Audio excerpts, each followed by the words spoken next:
President Trump praising Doge cuts alongside Elon Musk as those same cuts are now under review by the Supreme Court. Our Peter Ducey is live from the White House with more. Peter?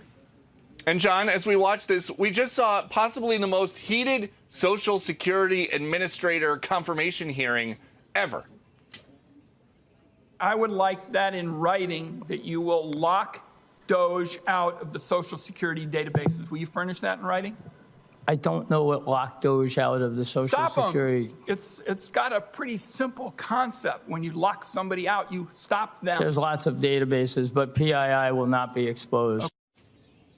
The evolution of Doge is now happening at the Justice Department as a distinction is made between waste and fraud. You have uncovered so much fraud in our government, and we will prosecute you. We have an internal task force now working with every agency sitting here at this table. And if you've committed fraud, we're coming after you.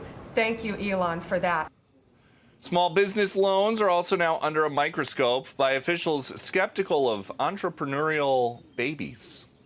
The clear case of fraud was with the Small Business Administration, where they were handing out loans, $330 million worth of loans to people under the age of 11. I think the youngest, Kelly, was a 9-month-old who got a $100,000 loan. That's a very precocious baby we're talking about here. Yes, and so you heard it there from the world's richest man. The days of babies getting small business loans are coming to an end. John? Yeah, well, how much did the baby, was it $100,000 for a 9-year-old? He said $100,000. Gee, wish I had that when I was 9. I would have retired long ago. Peter, thank you so much. Appreciate it. President Trump and National Security Advisor Michael Waltz hitting back against a bombshell report earlier today. The Atlantic's editor-in-chief, Jeffrey Goldberg, was accidentally added to a group chat with Trump cabinet members on the encrypted app Signal. Goldberg claims he was privy to minute-by-minute war plans about strikes to take out Houthi terrorists in Yemen. Trump and Waltz reacting earlier. The main thing was nothing happened. The attack was totally successful. This was not classified. Now, if it's classified information, it's probably a little bit different. But I always say you have to learn from every experience. I think it was very unfair the way they attacked Michael. He's a good person. The person that was on just happens to be a sleazebag. Everybody else seems to be using it. It seems to be the #1 used device or app. It was up to me, everybody would be sitting in a room together. The room would have solid lead walls and a lead ceiling and a lead floor. But, you know, life doesn't always let you do that. I don't think he should apologize. I think he's doing his best.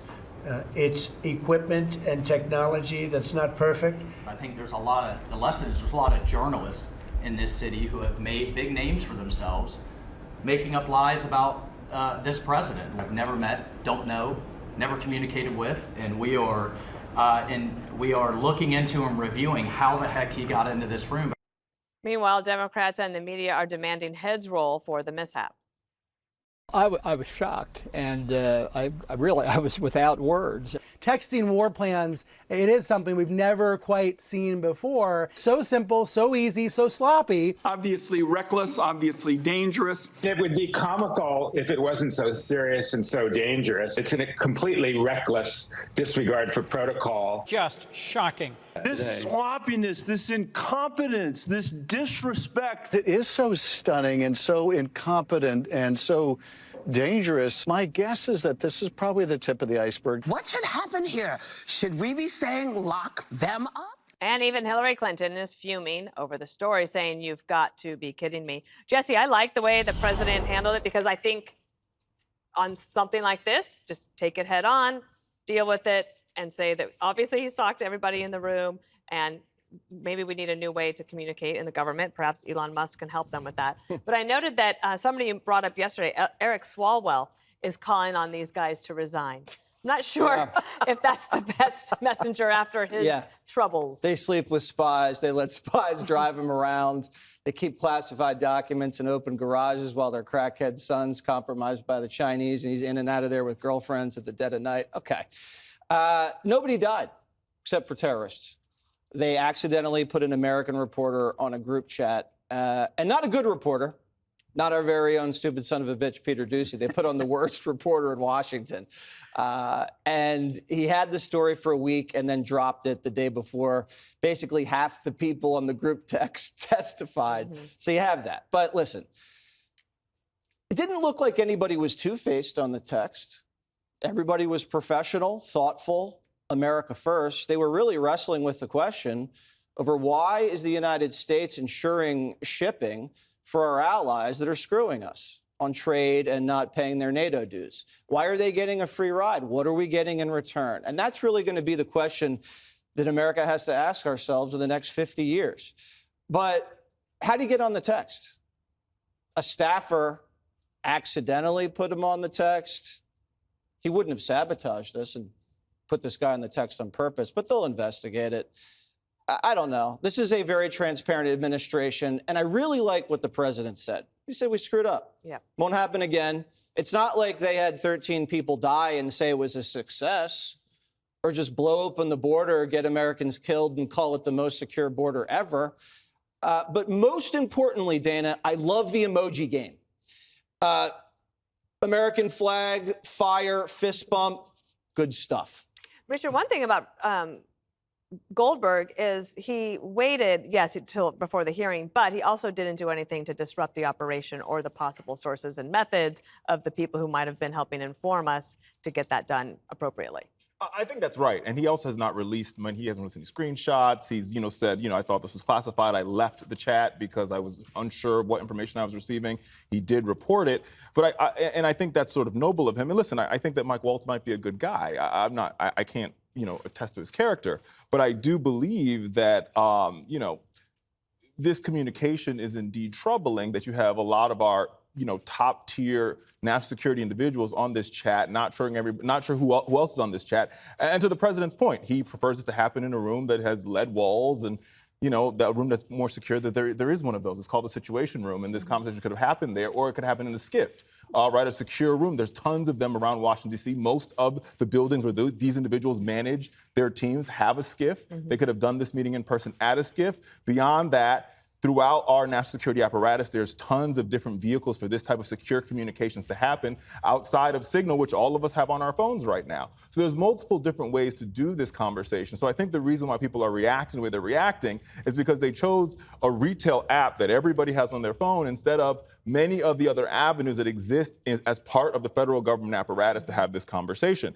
And I think the reason why folks are saying that maybe a head should roll is because during the Biden administration was critiqued for not firing people fast enough, not saying people made a mistake and they should be let go. And, Donald Trump was sort of, I think he might have a copyright on you're fired. Yeah. Maybe you should use that copyright now to say somebody should, even if it's a junior staffer, for making a mistake like this, because how about if it wasn't a journalist and it was somebody else who wants to compromise the United States, and they're watching all of our top tier national security officials engage in a conversation about how to deal with our foreign allies, or maybe not so our allies, right, in this particular conversation. And that is what it's indeed troubling to me.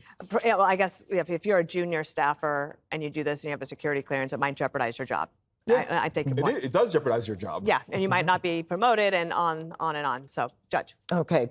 A couple of things. We're 2 months into this administration, okay? And what you have are people, and what struck me is that what they were saying in this communication on Signal, which is, I understand, the best of the encrypted communications that you can get on a phone, is something that they're saying publicly.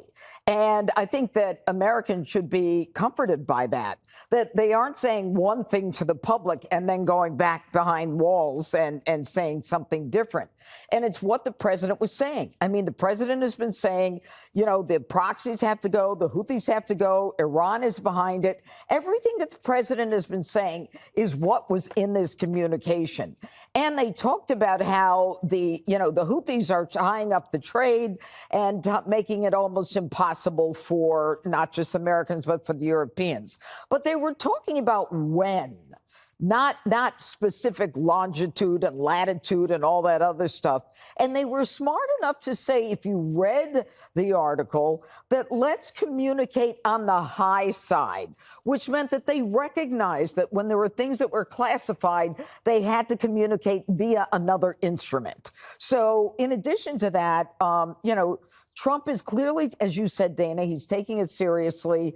We're going to learn from it. Nothing shared was classified. The strikes were successful. No one was hurt. And the truth is that for 4 years, Biden allowed our soldiers to be hit by the Houthis. Several died. Many are suffering from lifelong traumatic brain injuries. And we're seeing transparency in a way that is, I think, people should be comforted by. And in the end, let's make it clear that this particular writer is the one who we know lied about Donald Trump. And so I'm not impressed with him at all. And I like that the president stood up for Mike Waltz. I like that he said, this is a guy who believes in the country, he's working hard, and we're going to keep him. And we all learned. Greg Gutfeld, last word. Well, this was bound to happen. There's so many great things happening so fast at blinding speed. It's overwhelming to the media. It's overwhelming to a lot of people that you almost needed just a misstep to keep the media from committing suicide. Because now they can act like what they really are, hand-wringing journalists. God forbid that they would report on the good things that are going on. They suddenly discover their vocation. You know, when a story, as always, is delivered to them in their laps, and it's not about Democrats, suddenly they get up from their desks, they stop doom scrolling and report the news. I think there's a key point that has been overlooked. Wasn't it preloaded on their phone? Mm-hmm. Right. Okay. So what does that tell you? There's no secure government alternative to Signal.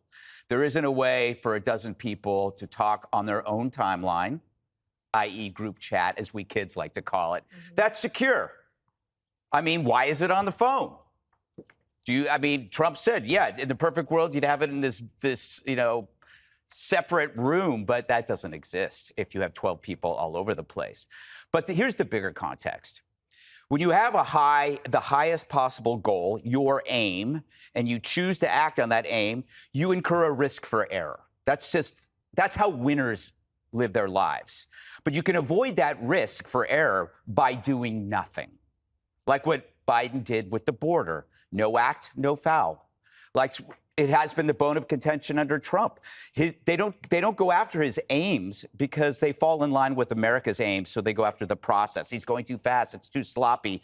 That's because Trump does more stuff in a day than Biden did in his career. So for mistakes to happen, you have to act on an aim, and you have to have a will to act on it, which was missing the last 4 years. Thousands of errors Biden didn't make because the White House was one giant, deliberate act of negligence. You know, they didn't seal the border. They didn't reduce crime. They didn't get men out of women's sports. They didn't fight inflation. No act, no foul, right? Perhaps we were lucky that they ignored the problems. It could have been worse. But Biden made no mistake capturing the Abbey-gate bomber because he didn't try. Mm-hmm. You know, he didn't make any mistakes trying to capture America's 10 most wanted criminals because they didn't try. He didn't make any mistakes when it came to deporting gangs because he didn't try. So for the next 4 years, you will hear of mistakes being made left and right, big ones, little ones, because the aims of the White House are so good, all you have left as an angry media is to go after the process. But Americans know the choice. Do you want a leader with noble aims who will take a risk in the name of America first?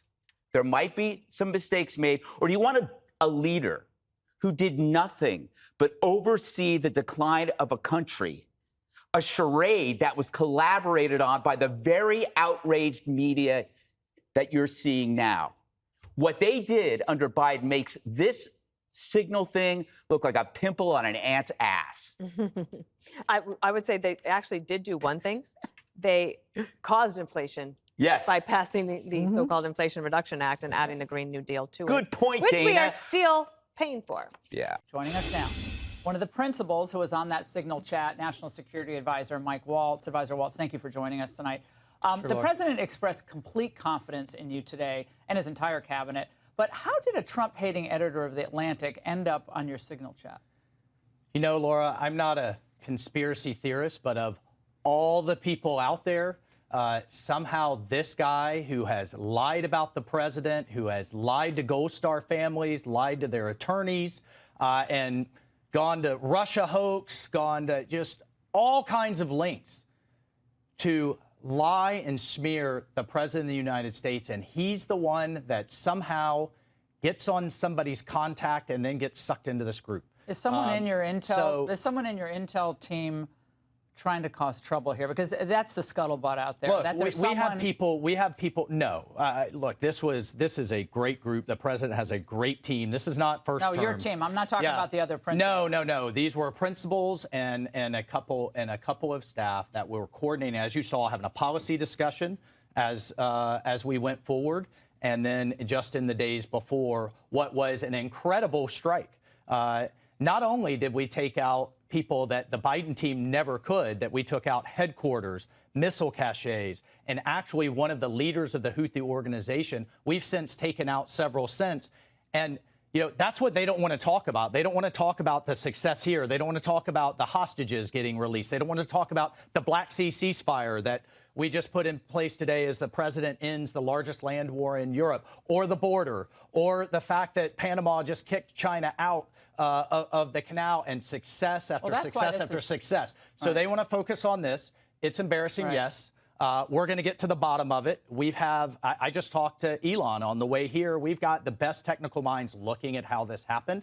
But I can tell you for 100%, I don't know this guy. I know him by his horrible reputation, and he really is the bottom scum of journalists. And I know him in the sense that he hates the president, but I don't text him. He wasn't on my phone, and we're going to figure out how this happened. So you don't know what staffer is responsible for this right now? Well, look, a staffer wasn't responsible, and look, I take full responsibility. I built the group. My job is to make sure everything's coordinated. But how did the number? I mean, I don't mean to be pedantic here, but how did the number? Have you ever had somebody's contact that shows their name, and then you have somebody else's number there? I never make those mistakes. Right? You got somebody else's number on someone else's contact. So of course I didn't see this loser in the group. It looked like someone else. Now whether he did it deliberately or it happened in some other technical mean is something we're trying to figure out.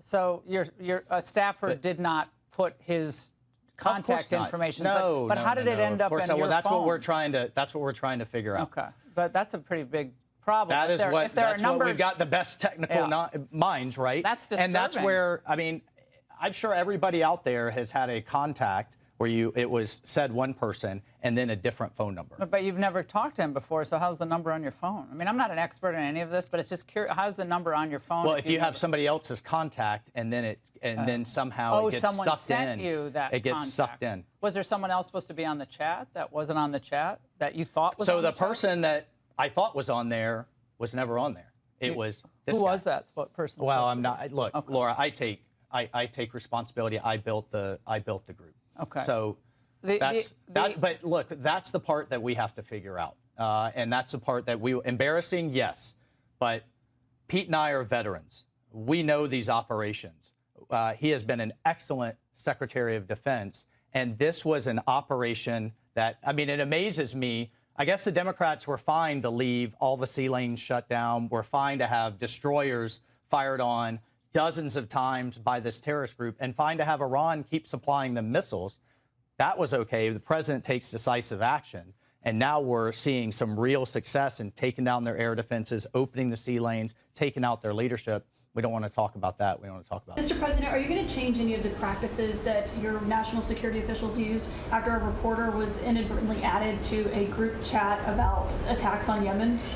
Well, I think it's a question I've been asked now, and I've given a few answers, and they've all been the same. We have an amazing group. Our national security now is stronger than it's ever been. We have had a very, very successful, numerous attacks in that area. These are people that shoot down ships, not only our ships, ships all over the world. They're shooting down right out of the water and damaging them badly, or they're going down. They're also shooting anything that happens to be flying in the area.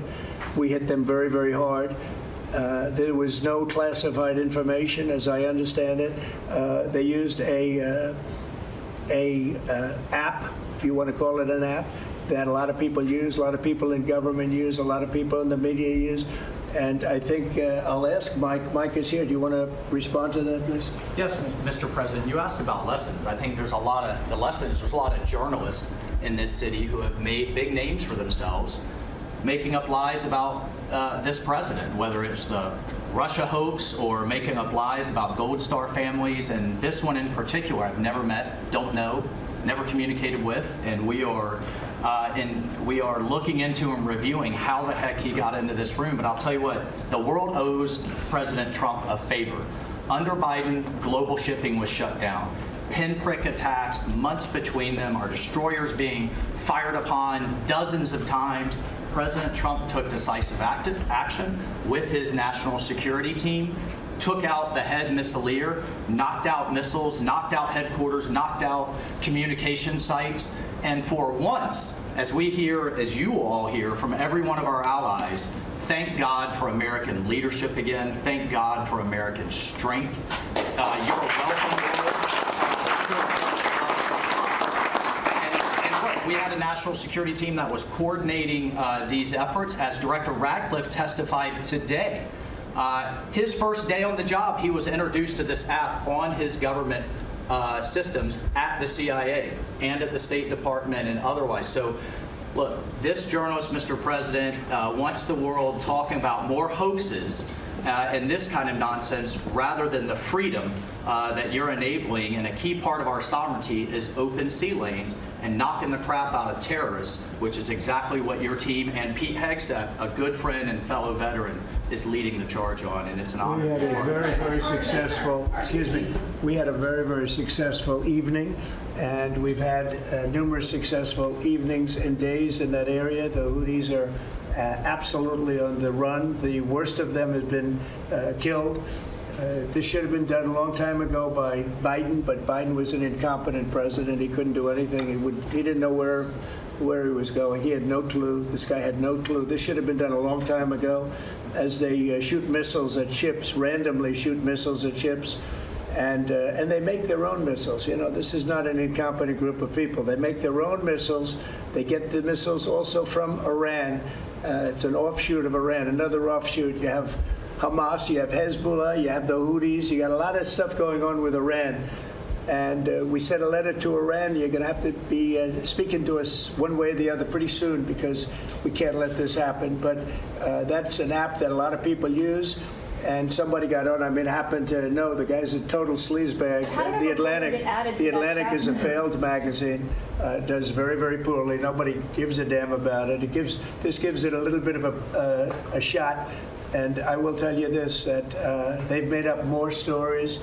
And they're just a failing magazine. The public understands that. He's a very good man. That man is a very good man right there that you criticize so strongly. He's a very good man, and he will continue to do a good job. In addition to him, we had very good people in that meeting, and those people have done a very, very effective job, and you're going to see it. And it goes on, by the way. It's going to go on.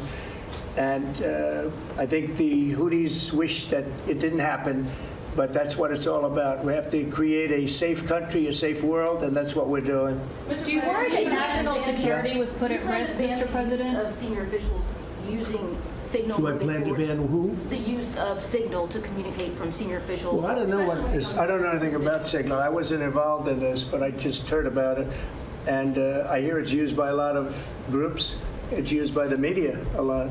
It's used by a lot of the military, and I think successfully. But sometimes somebody can get onto those things. That's one of the prices you pay when you're not sitting in the Situation Room with no phones on, which is always the best, frankly. But you know, the best is to be there. In fact, oftentimes I've been in fact, just last week I was in the Situation Room on something very important. And we had a couple of people hooked up by line, and I said, cancel the line. Sorry, fellas, what you do is we'll tell you all about the meeting, because I know people do get on those lines, whether it's Signal or anything else. Yeah. So are you going to change any procedures as a result of this?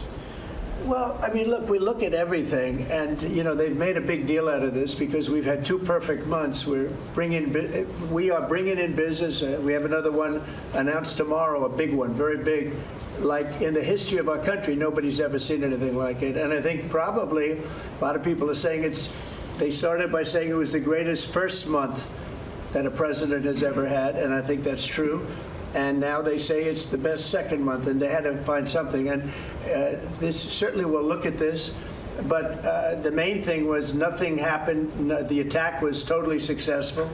It was, I guess, from what I understand, took place during, and it wasn't classified information. So this was not classified. Now, if it's classified information, it's probably a little bit different. But I always say you have to learn from every experience. I think it was very unfair the way they attacked Michael. He's a good person. The person that was on just happens to be a sleazebag, so maybe that's just coincidence. I don't know. But you are going to conduct would an it be investigation, a problem if Mr. the President? Atlantic released all the text messages if they're not classified? Well, I don't know. I'd have to ask the military about that because, maybe you wouldn't want that. I don't know. I will say this, that from what I heard, the man that we're talking about, who's not somebody that I don't think most people have ever heard of, he found it very boring and he left early. He got off the line very early. So I can't speak to it other than that. So he's made up a lot of stories, and I think he's basically bad for the country. But it's a failing venture, very failing venture. They're very upset, and a thing like this is publicity for them. But I don't think we should allow people that are very good, like that man sitting right at the end of the table who's done a great job. We shouldn't allow them to be hurt by it. Mr. President, can I follow up on that? Yeah, go ahead. Are you saying you're okay with the continued use of Signal by administration officials? No, that's not what I said. I said we'll look into it. But everybody else seems to be using it. It seems to be the #1 used device or app, whatever you want to call it. And we will certainly look. If it was up to me, everybody would be sitting in a room together. The room would have solid lead walls and a lead ceiling and a lead floor. But, life doesn't always let you do that. In the meantime, the attack itself that we were talking about and discussing has been an unbelievable success. But you will conduct an investigation, is what you're saying into this. We'll look into it, sure. I would look into it, sure. I want to look into Is that the FBI? anything like that. I would ask them. It's not really an FBI thing. It's really something having to do with security. Security, like, will somebody be able to break in? Are people able to break into conversations? And if that's true, we're going to have to find some other form of device, and I think that's something that we may have to do. Some people like Signal very much. Other people probably don't. But we'll look into it. I think, Michael, I've asked you to immediately study that and find out. If people are able to break into a system, now in this case it wasn't that this attack was going on and nobody found out anything. And again, the person that was on, as I understand it, he left very early because he didn't find it very exciting. But I think it's something you should look into. Yes, sir, we are.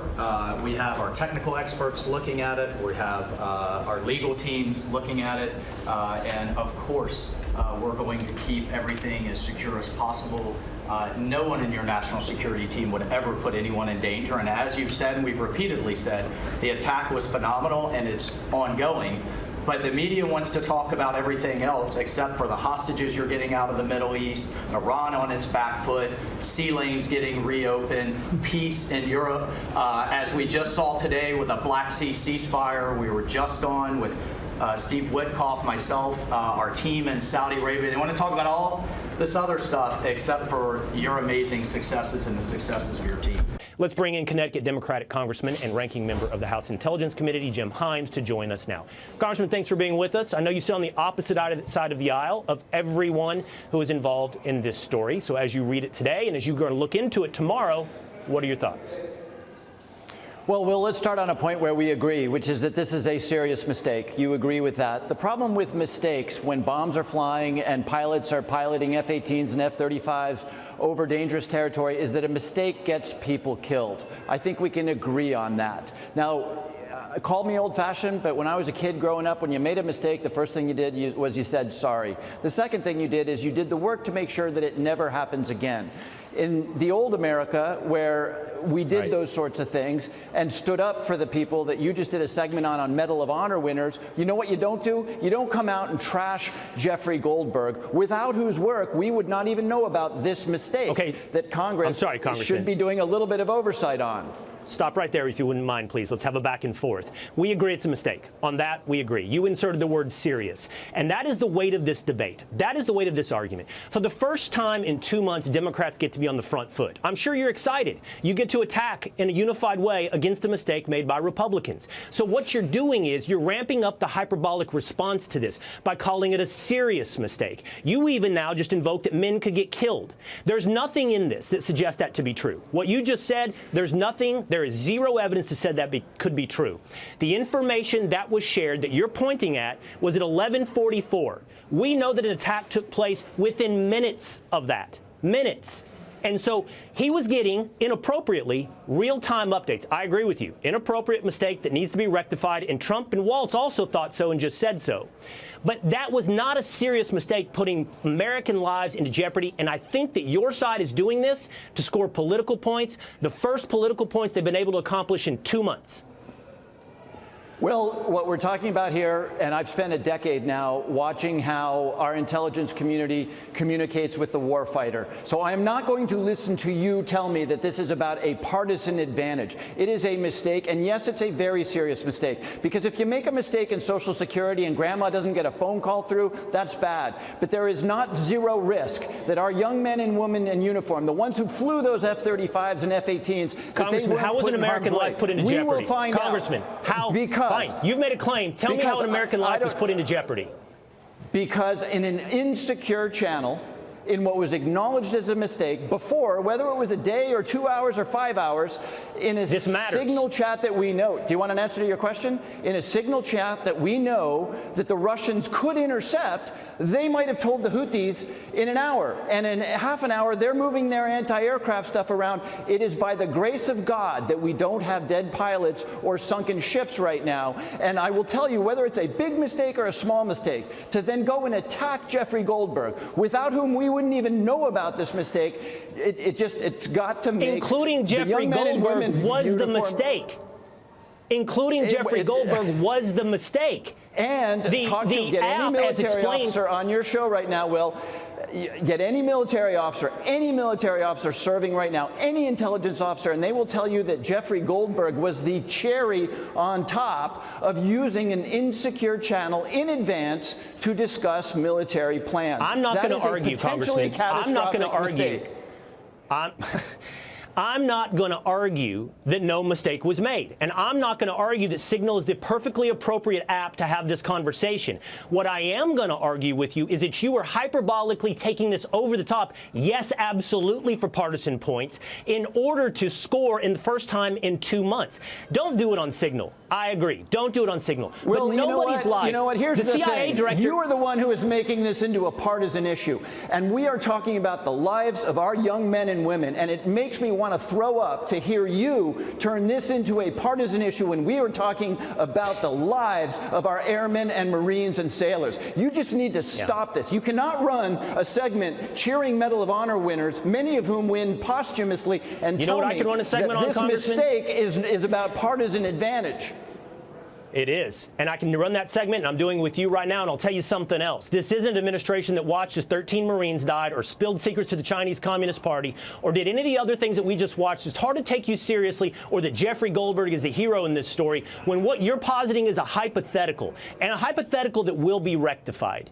But I appreciate you debating me. Thank God it's a hypothetical. By the way, this is the administration that fired the people that look after our nuclear weapons. Thank God we don't have a loose nuke. So do not tell me that these mistakes are either driven by partisan motivation or that they're not serious, because we are talking about the most serious things that we do in this government, which is keeping our soldiers, sailors, and airmen safe. It's really hard to take that point seriously after watching the way you guys handled Afghanistan. But I will say this to you. I will say this to you. I do appreciate the debate, even if it's heated, and I appreciate someone giving me a pushback on, yes, what is my opinion of this story. So you are welcome here, Congressman Himes, even if it can be heated. Thank you. Thank you, Will. A fiery hearing on Capitol Hill as Trump administration officials testify on the group chat that led to a major leak. A journalist said he was added to a sensitive text thread detailing plans to bomb Yemen. Hello and welcome, everyone. I'm Sandra Smith in New York, and a lot to take in from that hearing. Accidentally texted me its war plans. Goldberg says the group chat included him and 7 other top officials, including our defense secretary, national security advisor, vice president, and the secretary of state. President Trump says his national security advisor is not at risk of losing his job. But what risk does the leak pose to our national security? Let's bring in Morgan Ortagus, Deputy Special Envoy to the Middle East. That really is the big question at this hour. Morgan, did this mistake put our national security at risk? No, the president's been clear about this, and the White House press secretary. I would say what puts our national security at risk is whenever you have U.S. Navy ships and commercial vessels that are no longer able to sail freely around the Middle East. What puts our national security at risk is when terrorist organizations have ballistic missiles, suicide drones, and other sophisticated weapons, and they shoot them at U.S. embassy consulates in Israel, for example, or when they shoot them at the U.S. Navy. Terrorists shooting sophisticated weapons that they get from the Islamic Republic aimed at our soldiers, sailors, airmen, and Marine throughout the Middle East and at our diplomatic facilities. These terrorists going unchecked for 4 years in the Biden administration is what puts our national security at risk. So, Morgan, the crux of this whole disclosure is that Jeffrey Goldberg claims that at one point in the conversation, early on Saturday morning, Pete Hegseth texted to the group outlining operational plans for the upcoming strike against the Houthis. Here's what Goldberg writes. At 11:44 a.m., the account labeled Pete Hegseth posted in Signal a team update. The Hegseth post contained operational details of forthcoming strikes on Yemen, including information about targets, weapons the U.S. would be deploying, and attack sequencing. Hegseth disputes what Goldberg writes. Here's what he said when he touched down in Hawaii yesterday. This is the guy that peddles in garbage. This is what he does. I would love to comment on the Houthi campaign because of the skill and courage of our troops. Nobody was texting war plans, and that's all I have to say about that. He says nobody was texting war plans. Goldberg, it seems, screenshotted most of the conversation that was on Signal. I assume, I don't know, but I assume he would have screenshotted that particular text as well.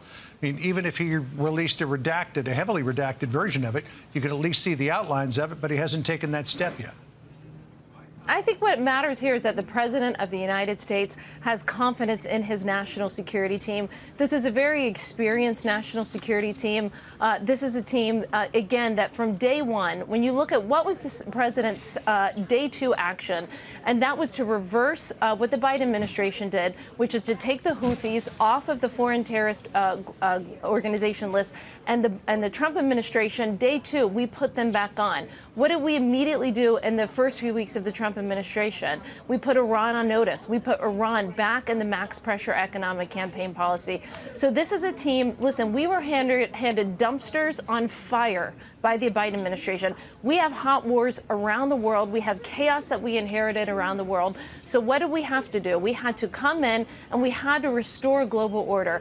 Part of restoring global order is taking on the Houthis, because we have allowed something, your audience should know, this is something that is unprecedented in modern history.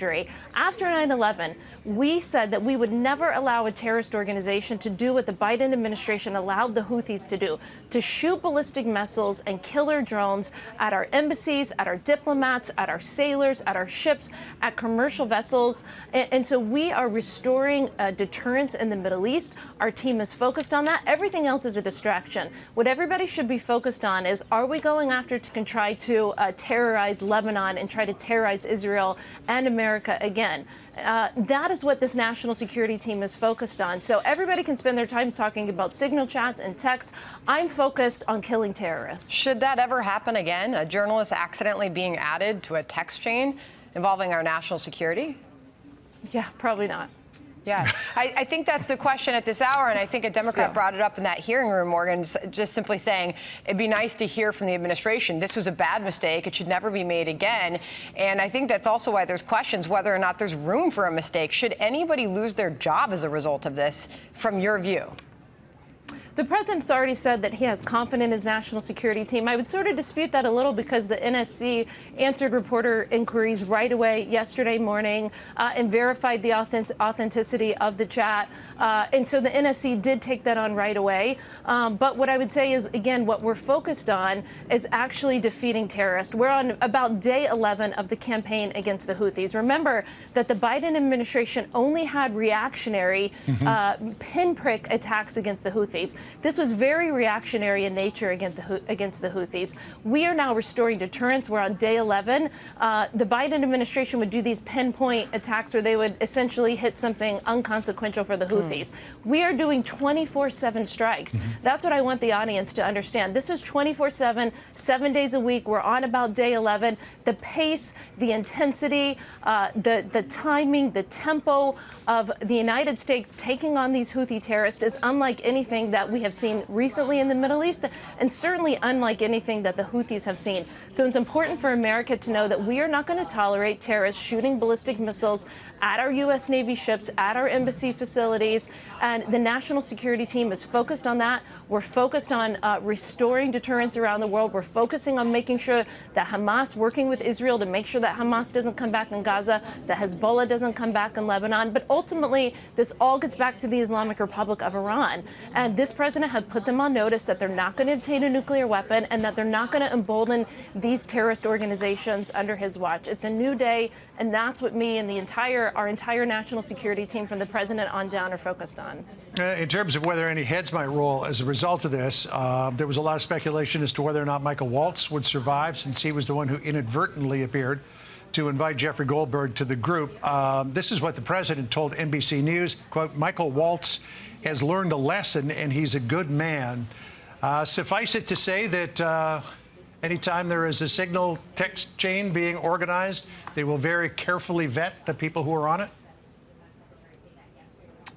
Listen, everything that Mike Waltz, as the president said, he has confidence in him and the national security team. Everything that we do is at a highly classified manner inside the White House. I'm sure that will continue. Morgan, we always appreciate when you can join us. Thank you so much joining us live from the White House. Thanks, Morgan. Anytime. All right. Hey, Sean Hannity here. Hey, click here to subscribe to Fox News YouTube page and catch our hottest interviews and most compelling analysis. You will not get it anywhere else.